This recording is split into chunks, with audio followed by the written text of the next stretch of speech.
Let's take a moment to think about our daily lives, about what we do, what we think, what we believe we are. Have you ever wondered if all of that is real? Or rather, is that all there is? Imagine for an instant that everything you know is nothing more than a shadow projected on the wall of a cave, like in the famous allegory of Plato. Now, imagine that you have the chance to leave that cave and face the blinding light of truth. Today, we are going to explore a topic that has fascinated philosophers, mystics, and truth seekers. Spiritual awakening is a concept surrounded by mysteries, misunderstandings, and myths. But I promise you one thing: what you will discover here will not only change your perspective on spiritual awakening, but could profoundly transform the way you understand your own existence. And the most shocking part will come at the end. A truth so powerful that it will make you reconsider everything you thought you knew. Spiritual awakening is not simply an esoteric concept or something reserved for gurus in distant mountains. It is a deeply human process, an inner calling that we all, at some point in our lives, can feel. It's that whisper in your mind that tells you there's something beyond the visible, something greater than the endless cycle of work, consumption, and routine. But what does it really mean to awaken spiritually? Is it a single moment, a state that is reached once and for all? Or is it a journey full of challenges, revelations, and questions? To understand it, we must first address a fundamental truth. We live in a state of disconnection. From the moment we are born, we are conditioned by society, by our families, by institutions to adapt to a system that keeps us focused on the external: success, money, appearance, material possession. All of this becomes the center of our lives, and we forget to look inward. It's as if we are wearing a blindfold, unable to see the truth about ourselves and about the universe that surrounds us. But then something happens. It could be a traumatic event, an existential crisis, or even an apparently insignificant moment, like a walk in nature or a deep conversation. At that moment, something inside you awakens. It's as if a spark ignites in the darkness, reminding you that you are so much more than your thoughts, your emotions, or your physical body. This is the first step towards spiritual awakening. The recognition that there is a deeper dimension of reality, an invisible connection that unites everything. However, this first step is not easy. In fact, it can be deeply unsettling. Many people describe the beginning of their spiritual awakening as a period of confusion, anxiety, and even suffering. This is because, as you awaken, you start questioning everything you thought you knew. You realize that many of the things you relied upon were illusions, social constructs, or limiting beliefs.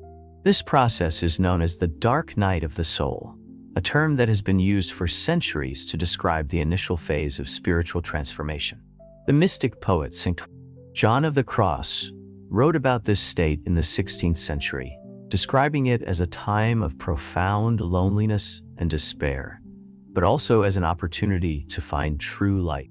It is in this darkness where the purification of your being occurs, where you begin to let go of what no longer serves you and open yourself to new ways of understanding the world. Have you ever felt as if you were trapped in an endless cycle, repeating the same patterns over and over? That's part of the dream from which we are awakening. Spiritual awakening does not mean escaping your problems or living in a constant state of happiness. On the contrary, it means facing yourself, your fears, your shadows, and starting to integrate them into your being. This is where many people get lost or give up because awakening is not comfortable. It's a process that forces you to release old identities, to let go of beliefs that gave you a false sense of security, and to confront the void. But it is precisely in that void where you find your true self. Now, you may be wondering, why is this process so difficult? Why can't we just awaken and feel whole and fulfilled? The answer lies in our resistance. The ego is a part of us that identifies with the individual self. Fear change, fear losing control. And that's why it fights with all its might to keep us asleep, trapped in a world of appearances and superficial desires. But here's something you need to know. Spiritual awakening isn't a final destination. It's not something you achieve, and it's a journey, a path taken step by step, day by day, and every step you take brings you closer to the truth, to that deep connection with the universe that transcends words and explanations. Now I want to invite you to reflect. What keeps you asleep? What aspects of your life are preventing you from waking up? It could be fear, comfort, or attachment to the familiar. What if I told you that behind that fear, behind that resistance, lies a freedom you cannot imagine? If you've made it this far, it's because something inside you knows there's more. It knows you're ready to discover the truth, to face the challenges that come with awakening, and to embrace the transformation that awaits you on the other side. Imagine for a moment that all the layers you've built throughout your life begin to crumble. We're not talking about a material loss here, but something much deeper. The beliefs that define you, the narratives you tell about yourself, the labels others have imposed on you. This process may seem terrifying, but in reality, it's the beginning of your liberation. Spiritual awakening is like a snake shedding its skin. The old skin can no longer support its growth. It no longer fits what the snake is meant to be. In the same way, the old ideas and patterns that have guided your life begin to feel insufficient, even suffocating. What once provided you with a sense of security now feels like a prison. This is when many face their first major test. Will you continue to cling to what you know, or will you dare to let it all go and leap into the unknown? This leap, though it seems risky, is the heart of spiritual awakening. It's not about renouncing the physical world or isolating yourself in a cave, but about seeing beyond appearances and discovering the deep connection that exists between you and everything around you. As you move forward on this path, you begin to experience something extraordinary, a sense of unity. That separation you've always felt between yourself and others begins to fade away, revealing a much richer and more complex reality. At this point, I want us to reflect together on something. What does it really mean to be yourself? From a young age, we are taught that we are our personality, our history, our goals, and achievements. But what if all of that is just a mask? Ancient sages and mystics, from Eastern to Western traditions, have reminded us that our true essence lies far beyond these limited definitions. We are like the ocean, vast and infinite, yet we identify with the waves that form on its surface. A clear example of this can be found in the ancient texts of Hinduism, specifically in the teachings of the Upanishads. According to these scriptures, each one of us is like a spark of the divine fire, an individual expression of universal consciousness. However, due to our identification with the material world and our personal experiences, we forget our true nature. This forgetfulness is what the Hindus call Maya, the illusion that keeps us trapped in a cycle of suffering and separation. The good news is that spiritual awakening gives us the opportunity to break free from this illusion. By becoming aware of our true essence, we can begin to see life from a completely new perspective. For example, the things that used to worry or frustrate you start to lose their power over you. You realize that external conflicts are merely reflections of internal conflicts, and that by healing your inner self, you also transform the world around you. But let's not be mistaken. This process is not instantaneous or easy. Many times, what emerges in the awakening is everything you had repressed or avoided facing. Unresolved emotions, wounds from the past, your deepest fears. All of this rises to the surface not to punish you, but to be acknowledged and healed. It's a reminder that spiritual awakening is not about escaping pain, but learning to transform it into wisdom and love. A powerful example of this process can be found in Buddhism, particularly in the practice of meditation. Buddhists teach that suffering arises from attachment, from our tendency to cling to what we desire and to reject what we fear. However, by observing these tendencies with a calm and open mind, we can begin to free ourselves from them. This is the path to enlightenment that the Buddha taught. It's not something external to be achieved, but a state of being cultivated within ourselves. And here emerges an important question for you. What are you willing to let go of in order to awaken? Perhaps it's a limiting belief, a past resentment, or even the fear of failure. Whatever it is, only by letting go can you create space for something new. As Lao Tzu, the wise Chinese founder of Taoism, said, "When I cease to be what I am, I become what I might be." Now, many people associate spiritual awakening with extraordinary mystical experiences, such as visions, revealing dreams, or moments of ecstasy. While these events can happen, they are not the goal of awakening. In fact, they can become distractions if not properly understood. What truly matters is not the fleeting experiences, but the profound and lasting transformation of our consciousness. This transformation leads us to understand that we are not separate from the world. Every action we take, every thought we have, impacts the whole. This principle, known as interconnectedness, is central to many spiritual traditions and is also backed by modern science.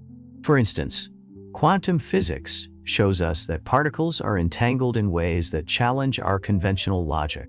This means that what we do in one place can affect something thousands of miles away. At this point, I want to invite you to reflect on your own life. Are you living in a way that reflects this interconnectedness? Are your actions aligned with the greater good, or guided by ego and self-interest? These questions are not meant to judge you, but to awaken in you a greater awareness. As we delve deeper into this journey, we confront one of the most challenging truths of spiritual awakening: personal responsibility. Waking up is not just an internal discovery process. It's also a call to transform how we live in the world. This transformation involves taking responsibility for our actions, our words, and more importantly, our thought. For much of our lives, we tend to act as victims of circumstances. We tell ourselves things like, "I can't change my life because this happened to me," or "Things are the way they are, and there's nothing I can do about it." But spiritual awakening reveals to us that this kind of thinking is an illusion. We are not victims. We are co-creators of our reality. Every choice we make, every belief we hold, shapes the experiences we have.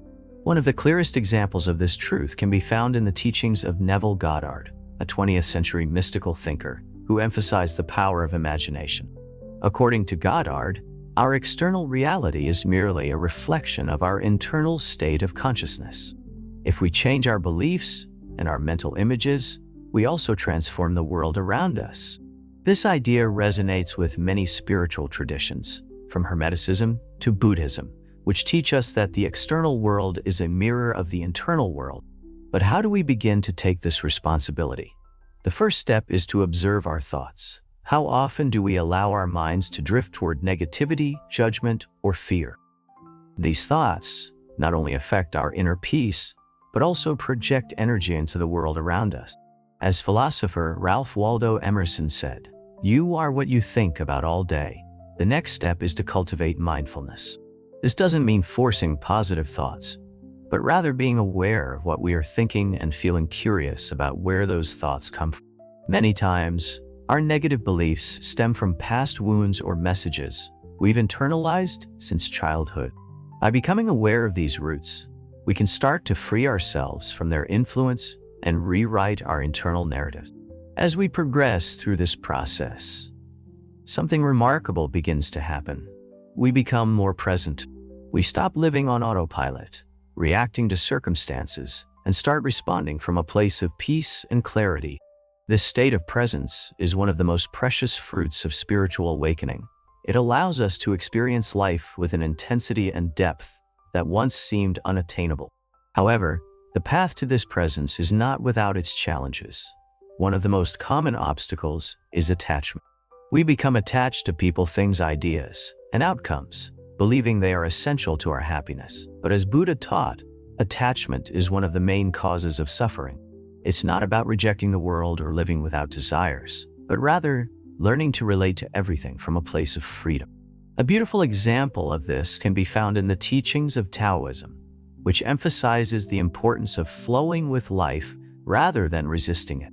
The Tao, or the Way, invites us to live in harmony with the natural order of the universe, trusting that each experience, no matter how difficult it seems, this trust frees us from fear and allows us to embrace change with grace and courage. And here arises a key question. How much are you willing to trust life? Often, we try to control every aspect of our existence, believing that only then can we guarantee our safety and happiness. But spiritual awakening teaches us that true power does not come from control, but from surrender. Surrendering does not mean giving up in the face of difficulties, but rather accepting what is without resistance and acting from that state of acceptance. This principle of surrender is especially relevant when we confront the unknown. As we mentioned before, spiritual awakening is a journey into the unknown, into parts of ourselves and the universe that we do not fully understand. Instead of fearing this uncertainty, we can see it as an opportunity to grow, to expand beyond our limits, and discover new dimensions of reality. An inspiring example of this can be found in the life of Rumi, the Sufi mystic poet. Rumi reminds us that wounds are the openings through which light enters. Every challenge, every moment of pain, is an opportunity to awaken to a deeper truth. This message invites us to embrace our difficulties with gratitude, knowing they are part of our spiritual growth. At this point, it's important to remember that spiritual awakening is not a journey taken in solitude. Although each awakening experience is deeply personal, we are also connected with a network of seekers, teachers, and guides who share this journey. In many spiritual traditions, the community known as Sangha in Buddhism plays a crucial role in the transformation process.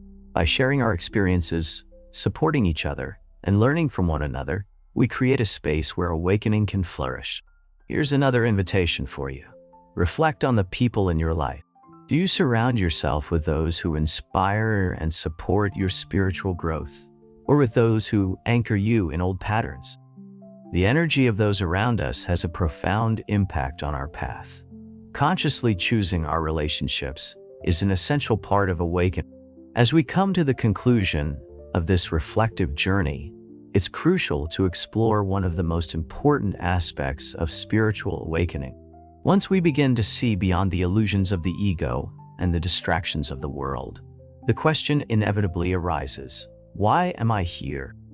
This is not a superficial inquiry, but a deep calling that emanates from the core of our existence. Finding that purpose, or rather remembering what has always been there, is one of the most transformative revelations of awakening. In many spiritual traditions, it is taught that every human being has a dharma, a unique reason for being in this world. The concept of dharma, which comes from Hinduism and Buddhism, refers to the path we must take to align ourselves with universal truth.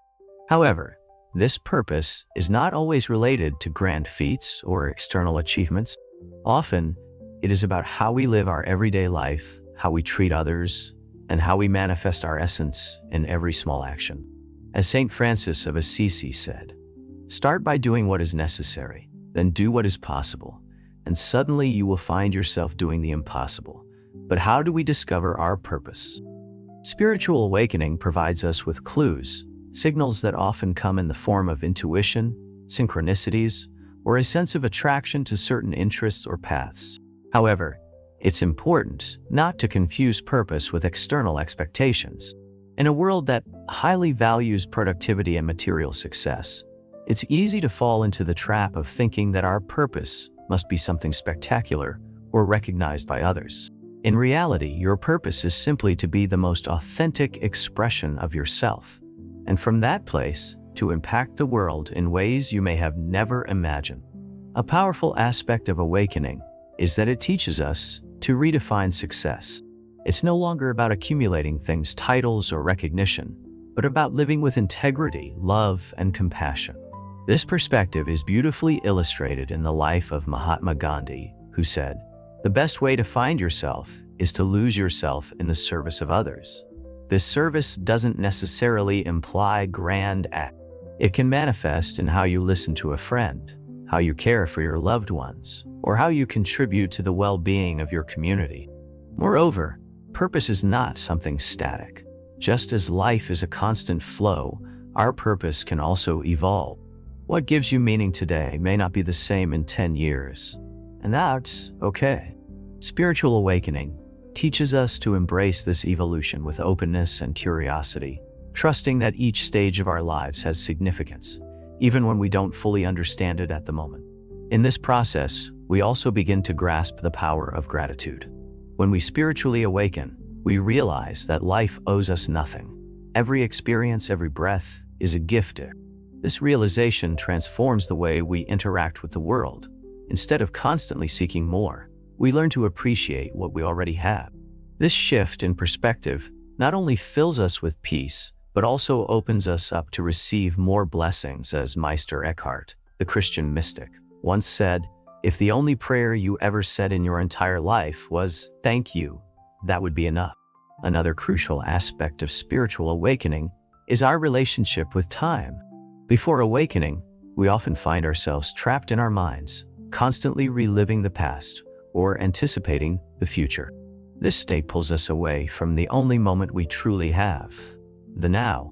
Awakening invites us to return to the present, to experience life exactly as it is right now, not as we wish it were or fear it might be, but exactly as it is.